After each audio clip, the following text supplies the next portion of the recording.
Hi everyone, welcome to my channel.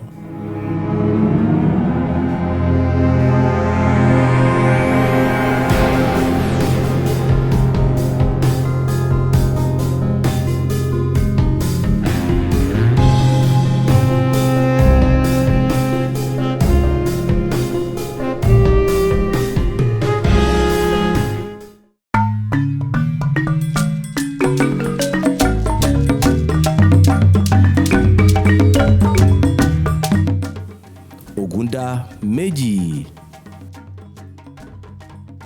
Ogunda ogbe, Ogunda oyeku, Ogunda iwori, Ogunda odi,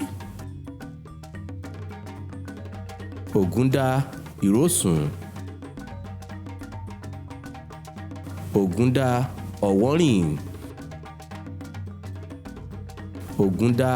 ọ̀bàrà, Ogunda ọ̀kànràn, Ogunda ọ̀sà,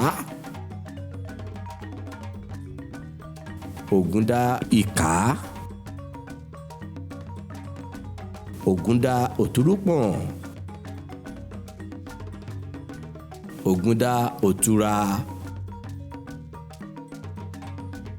Ogunda irete, Ogunda ọ̀sẹ́, Ogunda ofun,